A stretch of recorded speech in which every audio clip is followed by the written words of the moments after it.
So hello friends, welcome back to my channel Sri moms tips. Sri moms టిప్స్లో ఈరోజు video వచ్చేసి చాలామందికి ఏంటంటే ఆఫ్టర్ డెలివరీ హెడేక్ వస్తూ ఉంటుంది. సో విపరీతమైన తలనొప్పి అండ్ తలంతా కూడా వాసిపోయినట్టుగా అవుతూ ఉంటుంది. సో ఈ ప్రాబ్లం మెయిన్గా ఎందుకు వస్తూ ఉంటుందంటే ఆఫ్టర్ డెలివరీ మనం ఏంటంటే చెవులో పత్తి అనేది పెట్టుకోము. చల్లగా ఉన్నప్పుడు, వెదర్ వేడిగా ఉన్నప్పుడు మీకు ఇలాంటి ప్రాబ్లం రాదు. ఎప్పుడైతే చల్లదనం వస్తుందో, ఇప్పుడు వర్షాలు పడుతున్నాయి, సో ఈ టైంలో మీరు కాటన్ అనేది చెవులో పెట్టుకోవాలి అండ్ స్కార్ఫ్ కూడా కట్టుకోవాలి. సో ఇలాంటివి కట్టుకుంటే ఈ హెడేక్ సమస్యలు అనేవి రావు. ఇదొక మిస్టేకే. అండ్ దాని తర్వాత చేతులకి కాళ్ళకి చల్లదనం అనేది తగిలిన కొద్దీ మనకి హెడేక్ అనేది వస్తూ ఉంటుంది. ఇంట్లో కూడా మీరు చెప్పులు వేసుకోవాలి, వేసుకుంటేనే మంచిది. సో ఖచ్చితంగా చేతులు కూడా చల్లగా ఉన్న నీళ్ళలో ఎక్కువ పెట్టకుండా అండ్ గ్లౌజెస్ యూస్ చేస్తే ఇంకా మంచిది. సో ఖచ్చితంగా ఈ రెండు కూడా మీరు తెలుసుకోవాలి.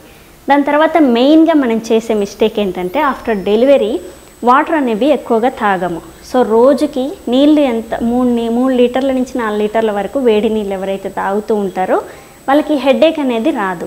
సో బాడీ డీహైడ్రేట్ అయిపోతూ ఉంటుంది వాటర్ తాగకపోయేసరికి. సో ఇలా డీహైడ్రేట్ అయిపోయి బాడీలో మొత్తము కిడ్నీల దగ్గర కూడా నొప్పి వస్తుంది మీకు. ఈవెన్ మీరు ఇంజెక్షన్ వేయించుకున్న దగ్గర అనుకుంటారు, కానీ అక్కడ కిడ్నీల దగ్గర మనకి వాటర్ తక్కువ తాగడం వల్ల అక్కడ పెయిన్ అనేది, నాకు కూడా రోజుకి నేను తాగాల్సిన నీటి కంటే తక్కువ తాగితే మెయిన్ నాకు బ్యాక్ పెయిన్ వస్తుంది. సో అప్పుడు ఫుల్ వాటర్ తాగితే నాకు తగ్గిపోతుంది అనమాట. హెడేక్ కూడా అంతే. టీ కాఫీల కన్నా కూడా మనం టీ అలవాటు ఉన్న వాళ్ళు టీ మానేస్తే ఎట్లా అవుతుందో అలాంటి పెయిన్ అనుకుంటాం, కానీ వాటర్ అనేవి మెయిన్గా తీసుకోవాలి. రోజుకి 3 లీటర్ల నీళ్లు మాత్రం ఖచ్చితంగా తీసుకోండి. ఇలా తీసుకుంటే మీ హెడేక్ అనేది ఖచ్చితంగా తగ్గుతుంది.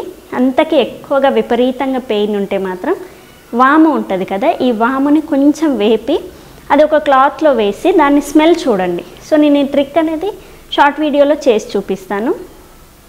దాన్ని బాగా వాముని డైరెక్ట్ ప్యాన్ మీద వేసి ఫ్రై చేసి ఒక కాటన్ క్లాత్లో లేదా కర్చిప్లో కట్టండి. కట్టేసి ముక్కు దగ్గర స్మెల్ చూస్తూ ఉండండి. దీనివల్ల కూడా మీకు హెడేక్ నుంచి బెస్ట్ రిలీఫ్ అయితే ఉంటుంది. సో ఆఫ్టర్ డెలివరీ హెడేక్ అనేది కామన్, కానీ దాన్ని ఒక నెలలోపు తగ్గించుకోండి. లేదంటే పాత నొప్పిలాగా పడిపోయి లైఫ్ లాంగ్ ఉంటుంది అండ్ స్పెట్స్ వచ్చే అవకాశం ఉంటుంది. సో ఖచ్చితంగా ఈ హెడేక్ అనేది ఆఫ్టర్ డెలివరీ ఉంటుంది కాబట్టి దీన్ని తొందరగా తగ్గించుకుంటే మంచిది.